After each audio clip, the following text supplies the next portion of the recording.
Depuis 16 ans, nous avons mis du cœur et toute notre expertise pour sélectionner la meilleure semoule de qualité premium et hors pair, 100% blé dur. Pour satisfaire vos appétits d'or, découvrez la Pasta Gold, le fruit de 16 années d'expertise avérée. La Pasta Gold, de l'or en pâte au cœur de chaque moment privilégié.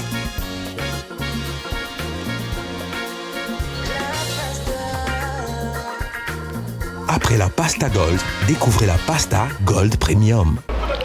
Chers parents, chers abonnés, bonjour. C'est un réel plaisir de vous retrouver aujourd'hui pour un nouveau numéro.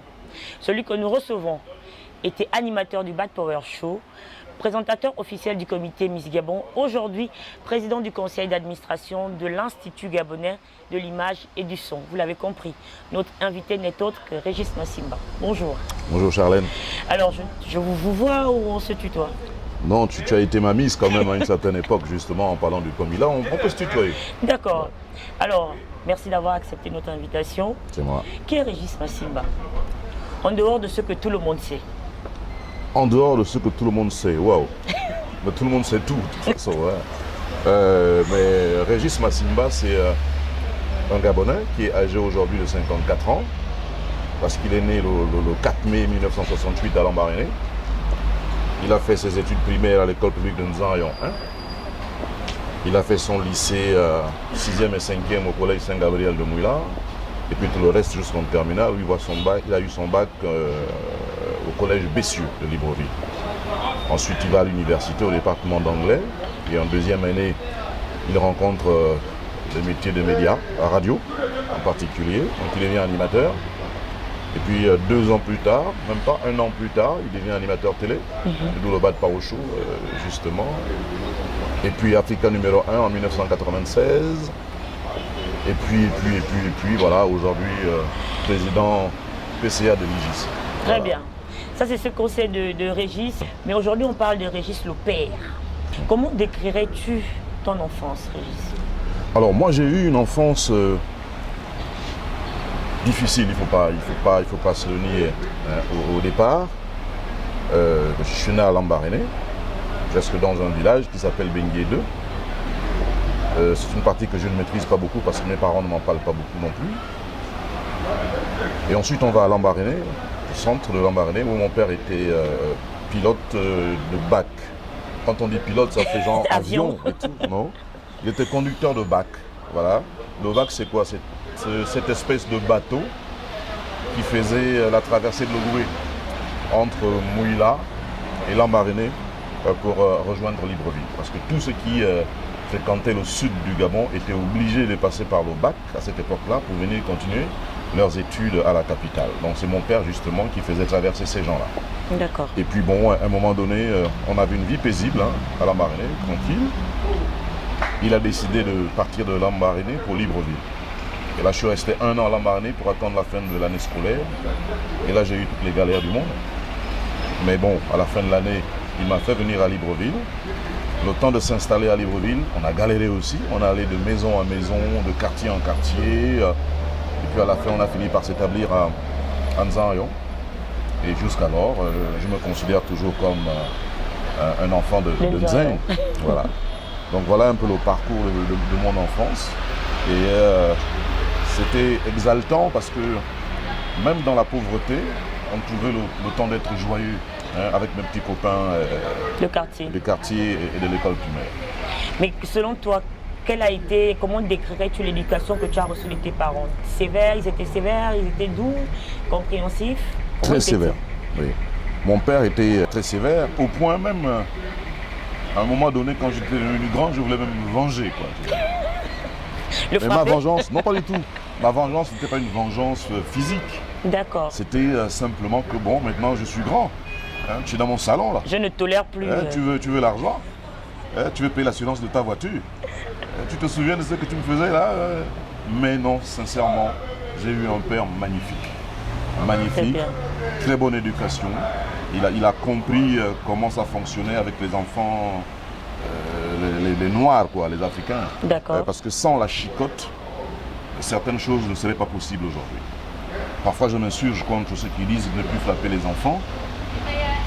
Pas que je suis pour la violence, mais une violence modérée. C'est-à-dire frapper sans faire du mal, Oui. mal. Voilà, juste une petite correction. Je pense que ça éduque les enfants. Et moi, j'ai eu la particularité de vivre ça au quotidien. J'étais obligé de faire les tâches qui m'étaient confiées. J'étais obligé de bien étudier mes leçons parce que j'avais peur de la chicotte paternelle.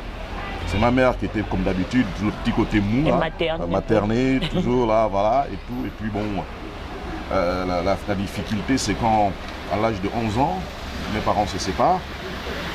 C'est là où c'est le plongeon total, quoi. Je deviens le père de famille. Tu es l'aîné? Je suis l'aîné. Moi, j'ai appris à faire le riz à l'âge de 10 ans. On avait quoi? On avait une marmite et un seau à la maison. Quand ma mère est partie, en fait, c'était la débandade. Les cousins, les sœurs de mon père sont venus nous chercher pour un temps, un an ou deux.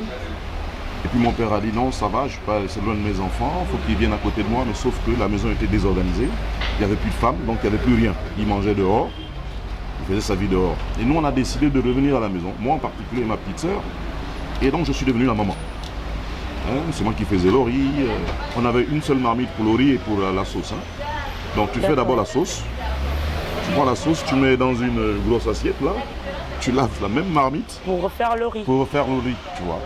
Et ce seau-là, c'est avec ce seau-là qu'on prenait notre douche.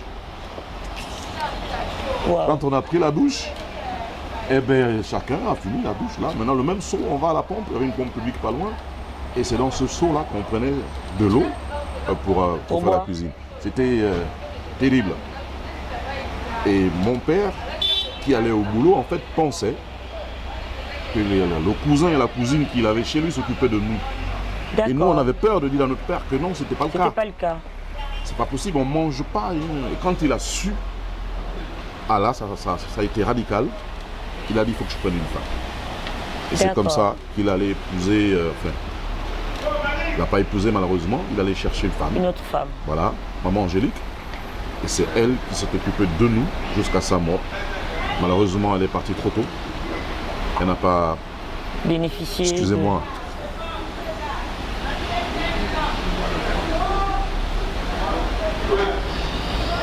C'est assez difficile, mais on comprend l'émotion. Ouais. On comprend l'émotion. Alors, maman Angélique est partie trop tôt. Quand j'ai commencé à travailler, à gagner un peu d'argent, elle n'était plus là. Parce que ça a été une femme exceptionnelle. Elle n'a jamais eu d'enfant. Vous étiez ses enfants? J'étais son enfant. On était deux, ma soeur et moi. Et elle est morte parce qu'elle voulait tellement un enfant de mon père qu'elle allait consommer des trucs bizarres, l'iboga, overdose, et puis ça s'est mal passé. Elle est partie. Elle est partie. Aujourd'hui, le compteur d'eau que j'utilise avec mes locataires en Zarion, ça porte encore son nom. Hein. Aujourd'hui, je paye l'eau du compteur de Mayombo Angélique. Voilà. Une belle femme Massango de Mbigou, qui était, par la circonstance du hasard, devenue ma mère. La mère. Voilà. Très beau témoignage. Dans votre parcours aujourd'hui d'animateur, est-ce que vos parents vous ont accompagné à accomplir? Parce que je pense que c'était une passion. Oui, non, c'était un hasard. Bien, c'est un hasard. Vraiment un hasard. Quand j'ai mon bac, je vais à l'UOB, 1 an, 2 ans, et puis année blanche. Et il y a une radio qui émet, Radio Fréquence 3, devenue Top FM plus tard, qui émet et qui dit on cherche des animateurs et des journalistes. Donc Lodou, Futura, Franck Jimmy, Grégory Ngouaminsa, tous ces grands noms de la radio, ils nous ont auditionnés et puis ça marche. Je suis retenu pour faire le journal en anglais. Et Grégory m'appelle à côté, il me dit mon petit, ouais, quand tu parles là, c'est ta voix ou bien tu fais genre? Je dis pardon, je ne sais pas faire genre, c'est ma voix. Et alors si c'est vraiment ta voix, on va t'auditionner pour le Hit Parade. D'accord. Vous savez qu'à l'époque, le Hit Parade, c'était une émission... Donc je fais le test Hit Parade et c'est Sky, je ne sais pas si tu l'as connu. Non, je ne l'ai pas connu, voilà. Malheureusement. C'est Sky, un ancien animateur aussi, qui était préposé à l'antenne pour le Hit Parade international de la radio. D'accord. Et malheureusement pour lui, il y avait un connard qui s'appelait Régis et qui a fait l'audition et qui a pris sa place. Et c'est comme ça qu'on crée une émission qui s'appelait Hit Parade International, mais que Grégory m'a demandé de personnifier l'émission. Il faut que l'émission te ressemble et tout. Tu dois trouver un titre à ton émission. Et puis bon, Régis Massimba, ça fait pas très hit. Oui. C'est pas très vendeur. Voilà. À Donc l'époque. voilà, j'ai pas cherché à réfléchir. Je dis bon, mon petit sobriquet arrivé au lycée, c'était Bad Power. D'accord. Eh ben oui, c'était mon sobriquet. Hein. Et puis je me suis dit, bon allez, mon émission c'est Bad Power Party. Il me dit, ouais mais Régis, on fait quoi? Je dis, ah là vraiment. Je suis allé bêtement dans le dictionnaire arabe. J'étais à l'IOB. Je dis, je vais chercher ce que veut dire animateur en anglais. D'accord. Et puis je tombe sur un truc, Quiz Master. Animateur d'émission de jeu. J'ai dit, tant pis, ça sonne tellement bien. Quiz Master Régis. On y va avec. Donc c'est comme ça que je découvre. Mais pour revenir à la question, mon père n'était pas très chaud. C'était au forceps? Oui, il n'était pas très chaud. Il a refusé longtemps. Et malheureusement pour lui, l'année était blanche. Ah d'accord. Tout tombé. J'ai dit, mais papa, mais j'attends que l'université reprenne. Mais en attendant, je dis, vas-y. Mais ça a pris tellement vite. Tellement vite. Et là, j'avais inventé la dédicace à la radio qui s'appelait WhatsApp. Aujourd'hui, WhatsApp, c'est-à-dire WhatsApp à toi, mon frère. WhatsApp à toi, ma soeur. Elle s'appelle Charlène. Elle est du côté d'Enzin. WhatsApp à toi, sister. Et c'est parti tellement fort. À un moment donné, les gens vont dire à mon père, ah, mais ton fils il cartonne là-bas. Il fait mais il dit, mais oui, il cartonne, mais ça rapporte quoi? Et puis un soir, j'amène une 205 Peugeot GTI à la maison. Mon père dit, c'est à qui la voiture? C'est à qui la voiture là? Les réactions de tous les parents. Mes soeurs, mes cousins, c'est la voiture de Poké. Poké a acheté la voiture. Poké a acheté la voiture. Avec quel argent? J'ai dit, c'est ma voiture. Je l'ai acheté à 3 millions. Mais tu as eu l'argent. Je dis, bon, papa, regarde. Je suis à Africa numéro 1. Je gagne 400 000 par mois. Ce qui est déjà 2 fois son salaire impérial. Je suis à Télé Africa. Je gagne 200 000 toutes les semaines. Pour le compte de l'émission? Oui, oui, bien sûr. Parce que je t'ai sponsorisé par Kakura. D'accord. Je dis, quand tu prends mes 2 salaires, là, tu additionnes, tu vas trouver ce que je gagne par mois. Donc presque 1 million d'euros. Il dit, quoi? J'ai dit, oui. Avec le micro? Avec le micro. Là, il a commencé à comprendre que, ah, c'est pas une si mauvaise voie. Exactement. Et là, je me suis donné à fond. Je me suis juré, je dis, moi, je vais en faire un métier. Et Dieu merci, jusqu'à ma retraite récente, ça a plutôt bien marché. Très bien. Alors, Régis, père de famille, l'aîné de tes enfants adolescents, je suppose? Oh, c'est une adulte, il a 23 ans. Mais son adolescence, on peut en parler? Comment est-ce que... Ouais, c'est un peu difficile. Vous savez, c'est pas toujours facile de parler de sa famille, surtout quand les choses ne se sont pas passées comme ça devrait se passer.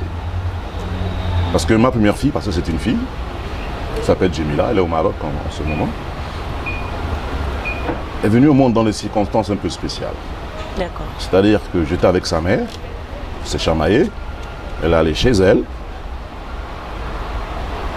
elle a trouvé un autre petit copain, et comme j'étais le quiz master, on se retrouve encore en boîte, je dis on rentre. C'est comme ça que ma fille vient au monde.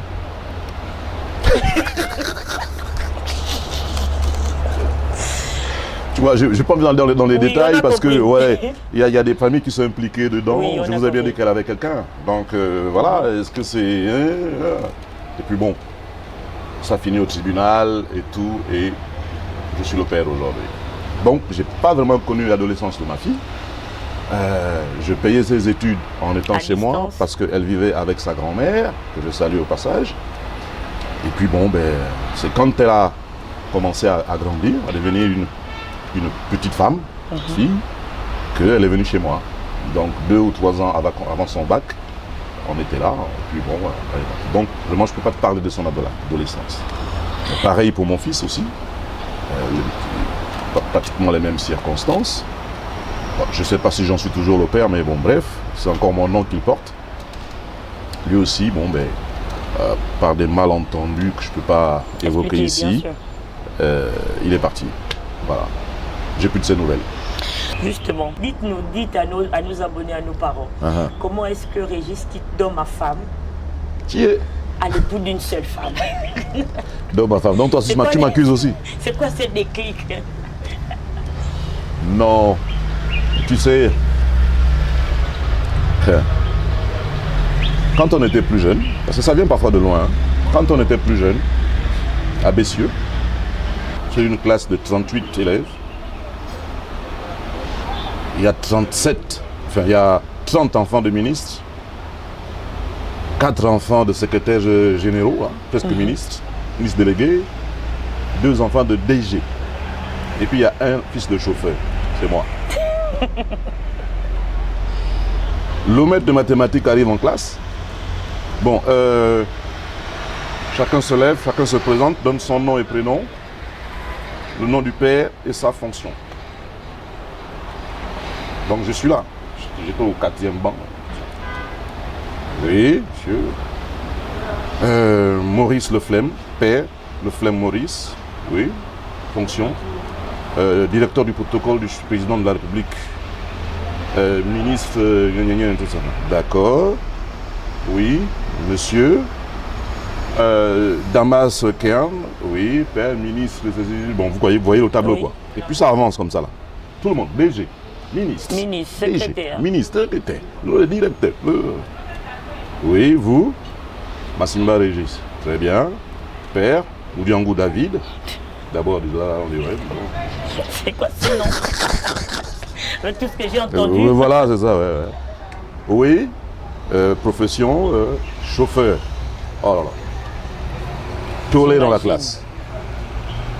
Les gars se sont mis à rire. Et puis tu es là debout. Ouais. Avec un t-shirt que le fils du patron de ton père, parce que les enfants du patron de mon père étaient à Bessieux, mais dans les classes un peu avancées. Donc, comme uniforme, j'avais leurs anciens uniformes. C'est-à-dire, quand ils avaient fini l'année, mon père ramassait leur tenue. C'est ce que je portais. Voilà. Donc, tu as un col de t-shirt de Bessieux qui est large comme ça, et puis tu es debout devant tout le monde. Oh. Et le professeur a eu un petit souci avec ça. Monsieur Père Koussi a débarqué en classe, en 5e. Il dit, c'est quoi ce vacarme ici? Donc le maître explique au Père Koussi et tout. Et puis les deux sont là. Ils ont raconté une histoire que je n'avais pas compris au départ. Est-ce que vous savez pourquoi vous êtes ici à l'école ce matin? On est venu à l'école. Qui vous a emmené à l'école? Ben, le chauffeur de papa et tout. Et alors considérez que le gars qui vous conduit tous les matins dans sa voiture, dans la voiture de votre père, qui vous sécurise, qui passe les carrefours, qui évite les accidents et tout, c'est le père de Régis. Parce que s'il n'avait pas été chauffeur, personne ne viendrait ici en voiture. Bien. Et puis, j'ai un petit garçon de 14 ans, 15 ans qui fait « Oh, mon Dieu !» Donc mon père compte quand même. Oui, c'est un grand type en fait. Ben oui. Ouais. Et là, le père Koussi qui conclut en disant l'année scolaire à Bessieux, c'est 86 000 francs par année. Et le chauffeur de père de Massimba paye le même montant que vos papas de ministre. Tout le monde a la machette. Et voilà comment le moral remonte à bloc. Et jusqu'en terminale, je suis resté à Bessieux. Plus les classes montaient, ça devenait difficile. Moi, j'ai des gars qui ont abandonné en chemin. Hein. C'est-à-dire, en fait, ils n'abandonnent pas les études, mais ils changent. Ils vont au lycée d'État, au lycée technique, c'était trop carré, difficile, le vigueur. Ils sont partis. Mon père a dit, tant que c'est moi qui paye là, tout ce que tu as fait, c'est étudier. Jusqu'à mon bac. Alors, nous sommes presque à la fin de l'émission. C'est beaucoup à dire hein, avec moi. Hein. Un regret. Mon regret, c'est que maman Angélique n'ait pas mangé un peu de mon travail. Vraiment, la seule chose que je puisse lui rendre, c'est sur cet hommage, de dire merci, merci pour tout. C'était des moments de joie, mais de regret aujourd'hui, justement parce qu'elle n'est plus là. Voilà, elle est partie un peu trop vite. Merci d'avoir accepté notre invitation. Merci beaucoup. C'est moi. Je sais qu'il y a beaucoup à dire, mais le temps est souvent petit. Exactement. Chers parents, chers abonnés, merci de nous avoir regardés. On se retrouve très prochainement pour un autre numéro. Au revoir.